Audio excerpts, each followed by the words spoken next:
Eu percebo que nós estamos na safra da década de 90, né? E quando eu digo a nossa colheita, né? Ou seja, nós estamos colhendo agora os jovens que cresceram sem estrutura ou completamente soltos durante a década de 90.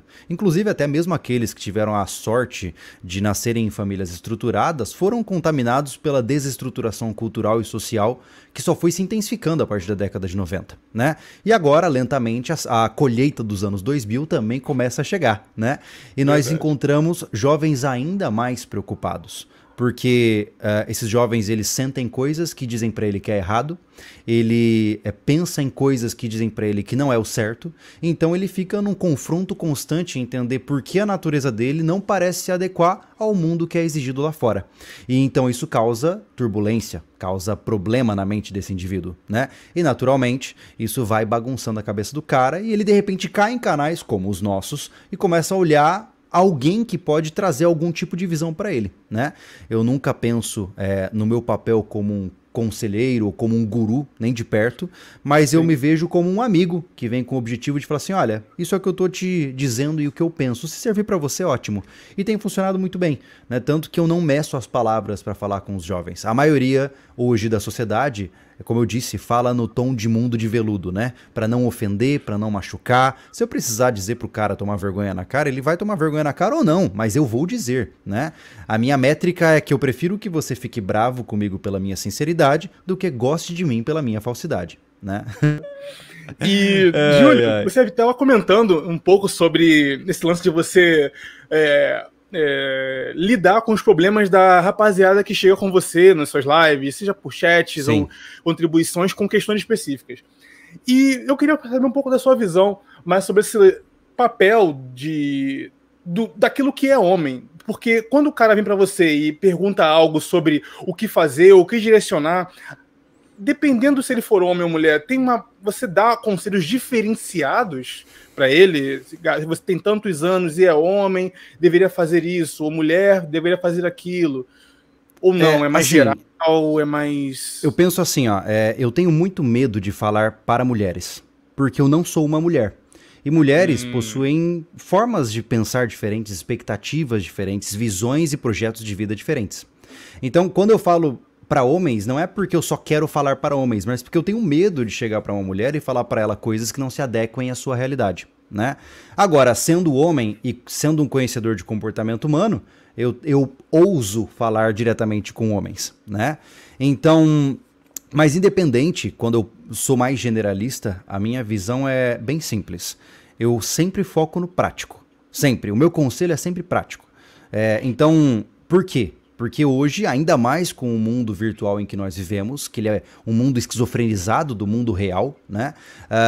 É muito fácil o cara se perder em debates que são completamente infrutíferos e a vida dele passar... Então assim, o cara ele é um expert em todas as cores de pílulas que existe da internet, mas o cara tem um currículo que não preenche uma folha 4. Aí não dá, né, amigo? Aí fica complicado, né? Porque a vida não é isso. A vida é você conseguir ser um cara com valor de mercado, com uma qualificação profissional mínima para você conseguir bancar suas contas. Seja para casar ou não, seja para ter 20 filhos ou não, o primeiro passo é você se tornar um indivíduo que tem algum valor social. Então, muitas vezes o cara quer pular isso. Mas, enfim, o que eu percebo é isso. Muitas vezes o cara fica preso nas pílulas da vida, nas discussões teóricas do que as mulheres, ou os homens, ou o fulano, ou o ciclano deve fazer, e a gente acaba esquecendo do que tem que ser feito, né? Essa é a minha grande crítica para os movimentos atuais, né? Sim, cara. E até mesmo quando eu falo sobre masculinidade e comportamento aqui no Espaço Conselho, eu sempre digo para ter esse olhar crítico sobre essas ideias das pílulas de consciência, de que você subiu algum tipo, espécie de topo da montanha e, portanto, você, do escuro do seu gabinete, tramando contra as coisas, você atingiu um nível de consciência que ninguém atingiu. Quer dizer, isso é o que a gente chama de self-entitlement, que a gente fala muito, né, da ideia do ego, do eu, de achar que você se esclareceu e passou, né, ou seja, percorreu a vida teoricamente, sabe? E isso é muito perigoso, porque quando você vê alguém que é mais experiente, que entre erros e acertos conseguiu construir alguma coisa, e você ainda do nada, do seu ponto zero, acha que percorreu a mesma coisa que ele ou mais, cara, você não sabe o que é estar sob pressão na prática. Você apenas estudou teoricamente o que é estar sob a pressão. E essa, eu diria até um pouco de prepotência típica da juventude, é o que muitos acabam estendendo para a jovem adultice e até para a meia-idade, se não acabar tendo um senso crítico real, né? E por isso que às vezes a gente, com espaços como esse aqui, inclusive, batem muito de frente com os coaches de masculinidade. Mas não coach de modo geral, é um arquétipo de coach, é uma espécie de estereótipo de coach muito comum, daquele cara que veio com a barba cerrada, o braço aqui 40 de braço, gola alta, não sei o que, e fala, não, você quer estar aqui onde eu estou? Arraste pra cima e tal, quer dizer, ele é paradisíaca, a mulher loura do lado, aquela coisa toda, e às vezes eu chamo esse cara calma, calma, você não sabe a história de vida daquele cara, ele esconde os bastidores do processo e acha que com o que ele vai te ensinar agora, ele vai te colocar aonde ele está, que é nessa posição de destaque ou algum tipo de influência. E aí vem aquela questão, né? Muito dessa galera que a gente critica aqui, né, fala que há um certo papel do homem, e eles têm uma visão muito específica desse papel de homem. Você acredita que há um papel específico para o homem, que é diferente do da mulher? Qual a sua visão sobre isso? Mais uma vez, eu não sei exatamente qual é o papel da mulher, né? Porque cabe a ela dizer. No entanto, o homem tem como papel assumir responsabilidade. A diferença entre um garoto e um homem está no quanto de responsabilidade ele possui. E principalmente, quantas pessoas dependem dele. Um homem que não tem ninguém sob sua asa é um garoto. Afinal, é muito fácil viver a vida de forma inconsequente e sem pagar o preço por nada e não assumir responsabilidade por nada. Eu desejo sorte para quem vive assim, e boa sorte, mas eu sinceramente acho que esse é um caminho muito vago para se viver. É como eu disse, acho que o primeiro passo para entender o que é ser homem, você tem que entender por que você está vivo, né? Como eu sempre digo lá no meu canal, se o seu objetivo maior da sua vida é colocar o seu piu-piu na maior quantidade de pererecas que você encontra, cara... desculpa, mas eu acho tão reducionista. A vida é tão mais ampla do que isso, né? É claro que transar é uma maravilha, claro que é gostoso. Mas será que a vida se resume a isso? Será que a vida se resume a ser atraente para dominar mulheres ou para adquirir riqueza? Eu particularmente discordo. Então, mas é aquela história, se você pensa assim, boa sorte. Mas eu acho que esse tipo de estilo de vida, ele desconsidera... uma das grandes divindades que existem neste planeta, que é a passagem do tempo. O tempo, ele não conhece a misericórdia. Então, se você vive uma vida focado no amanhã, como Deus Baco, completamente focado nos prazeres carnais e um dia após o outro, de repente, você vai abrir os olhos e vai se ver velho, sozinho e sem ninguém para segurar a sua mão. E aí, meu amigo, você vai descobrir qual é o maior medo da humanidade, que é a solidão. A solidão é estar rodeado de pessoas e não ter ninguém com você. Né? Esse seria o meu maior medo, né? Cara, é impressionante porque a gente comenta aqui muito em diversos vídeos ou aulas ou resenhas de livros sobre esse tipo de assunto que você definiu a masculinidade mais próximo da responsabilidade. E isso é um ponto que eu concordo demais. E quando a gente pensa em responsabilidade, quando tem alguém que tem um olhar viciado, achar que tudo que a gente fala sobre masculinidade é em relação a relacionamentos amorosos, a pessoa acaba entendendo errado o que a gente quer dizer sobre isso. Responsabilidade tem a ver com várias questões. Trabalho, ofício, liderar. Então, quando alguém exatamente. fala, você deve ter um homem responsável. Quer dizer que você quer que eu faça uma família? Quer dizer que você faça com seus filhos? Calma, irmão. Tu tá na defensiva ainda. Será que pra você, responsabilidade se resume a transar, ter filhos e colocar um anel no dedo, né? A visão como se a mulher definisse o rito de passagem masculino para a maturidade. Eu brinco muito aqui, falo muito sobre esse negócio do rito de passagem masculino, né, e tal, e o que define o que separa um homem de um garoto. Se essa é a única via de responsabilidade que você conhece, irmão, você não tem um trabalho, você fazer parte de uma comunidade, ser útil a ela. Sabe o que acontece? É que eu vejo que há uma tendência que ela é antinatural. A tendência do individualismo, ela é completamente oposta a qualquer histórico da espécie humana. Veja, imagine que voltemos nos tempos tribais, morando lá de caça e coleta, basicamente sempre à flor da morte. Naquele tempo, será que havia um homem que dizia, eu vou seguir o meu próprio caminho? e vou morar sozinho na mata. Ele não durava um dia, né? Por quê? Porque os humanos, por mais que muitos não gostem, são seres sociáveis, são focados em comunidade. Nós somos formiguinhas mais complexas, né? Então, quando eu digo que a vida é muito mais do que piu-piu na perereca, não é porque eu tô dizendo que você tem que focar em trabalhar e dar sua vida por... Não, não é isso.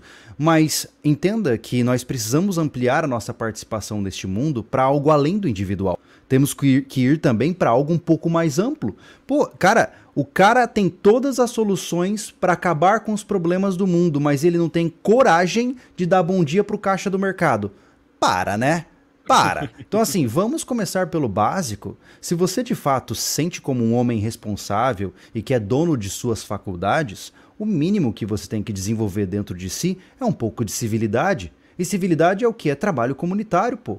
E quando eu digo trabalho comunitário é ajudar os outros sempre que possível, ser educado com as pessoas, conhecer as pessoas à sua volta e tratá-las bem. Se você é o pseudo-intelectual de internet que agride sempre que pode porque confunde ressentimento com autoridade, vai dar errado, porque você vai construir uma vida de sofrimento para você. E quando eu falo isso, não é porque eu quero ofender as pessoas, sabe? Meu objetivo não é esse. Meu objetivo é porque eu fico legitimamente preocupado com pessoas que seguem essa linha. Porque até o Jordan Peterson fala muito disso, eu gosto muito de Jordan Peterson, né? Ele fala o seguinte, que o caminho é o seguinte, o trauma gera decepção, a decepção gera ressentimento, o ressentimento gera o ódio, e o ódio gera planos violentos, e os planos violentos se tornam realidade. É assim que você tem atentados em escolas, é assim que você tem casos de homicídios passionais e assim consecutivamente. Então, o caminho do ressentimento é uma estrada muito sombria. E é por isso que eu não sinto que a gente tem que seguir por ele, sabe? Exatamente. E esse ressentimento... Porque quando a gente define a responsabilidade como mais próxima, como algo a ser abraçado pelo homem, a gente fala muito aqui do fardo da performance. Que até mesmo na estrutura natural dos sexos, o homem ele precisa performar para se validar, porque ele não tem um valor por si só. Inclusive na sociedade ainda tem essa ideia de que a vida do homem é mais descartável do que a feminina, no caso da preservação dela. E por motivos óbvios, né? Enfim, a mulher tem esse ente que em vários níveis físicos, inclusive, demanda mais cuidado, é mais frágil e tudo mais. Então sempre vem, por trás da sociedade civilizada e tudo mais, tem toda essa estrutura fisiológica dos sexos que mantém algumas lógicas ainda vivas até hoje, mesmo no mundo moderno, com facilidades e tudo mais. E uma delas é você tentar poupar o feminino da dor, achando então que o sofrimento do homem é mais comum do que o da mulher. Só ver uma figura mais fragilizada, de repente feminina, abandonada na rua, ela causa muito mais comoção, né, social do que uma masculina. Isso, certo. Claro, né, não estou dizendo o que deve ser, estou dizendo como as coisas são. E como a gente está falando aqui de mudar micro-realidades, não o mundo inteiro, é importante se preparar para esse tipo de cenário que não é tão aprazível assim à fragilidade masculina, a empatia exatamente à figura frágil masculina em algum nível e tudo mais, de pedir algum tipo de socorro ou ajuda, inclusive até hoje.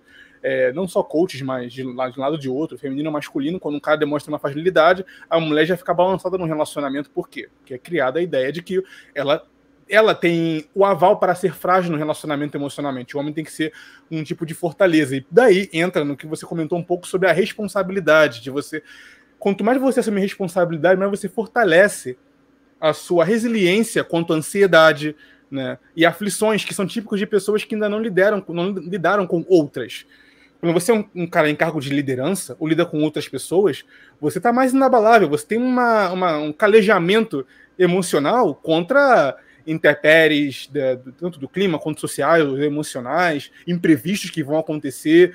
E aí, líder, o que vamos fazer? Quer dizer, essa recorrência ao líder é porque ele é responsável e, portanto, tem algum tipo de resiliência que os demais não têm, né? E ele vai tomar uma decisão mais racional e fria para aquele momento e que pode gerar um bem coletivo por consequência, independente de outros que talvez mais emocionados acabem levando todos para um barco ainda pior. E muito é falado que, até um comentário que comentam bastante sobre a responsabilidade é a criptonita de muitas mulheres, justamente porque esse fato da performance é tão incrustado psique do homem, biologia do homem, inclusive, de ser funcional e útil, que algumas mulheres se escondem por trás de alguns homens, ao invés de ajudá-los a operar na realidade. Mas é aí que está... É aí que está na minha... Desculpa te interromper. Não, claro, o problema está exatamente aí. Ficar tirando uma gênese de debate com base em competição de diferentes de sexo. Sim. O que acontece? Homens e mulheres são diferentes? São. Mas nós não somos competidores. Um relacionamento, seja afetivo, sexual, ou seja lá como você quiser chamar, ou apenas de amizade, ele deve ser pautado em construção. Você só se relaciona com outra pessoa porque ela tem algo que pode te favorecer e você tem algo que pode favorecê-la. Certo? Eu acho que deu uma travada. Voltamos? Voltamos, né? Tá. Voltamos. Tá. Então, o que acontece? Na minha concepção, por exemplo, eu vou usar a minha vida pessoal porque eu acho que é o exemplo mais óbvio, né? Por exemplo, eu sou um desorganizado do inferno. A minha organização pessoal é um caos. E eu sempre tive muita dificuldade para colocar as minhas coisas em ordem. Eu sou um cara que eu esqueço de cortar as unhas, eu sou um cara que esquece... Se duvidar, eu esqueço de tomar banho, de tão zoado que eu sou. E minha esposa chega e constantemente me lembra e me incentiva e me cuida sobre isso. Assim como o contrário também. Ela tem vários pontos fracos que eu ajudo elas a incentivar e juntos, imperfeitos como somos, vamos batalhando para juntos desafiarmos os nossos problemas. Então, o problema hoje é que eu sempre vejo que os indivíduos estão sempre focados em proteção de patrimônio, em... Cara, se você começa um relacionamento pensando que aquela mulher vai te trair, não comece um relacionamento, pô. Fique sozinho, né? E eu ai, nossa, mas a mulher é isso, a mulher é aquilo. Ué, cara, se você não sabe escolher uma mulher pra você, não culpe todo o gênero feminino. É isso que eu acho uma coisa louca. Sim, o mercado está zoado, né? Existem pouquíssimas mulheres hoje que eu diria que são mulheres dignas de você falar assim, pô, essa é ponta firme pra estar comigo.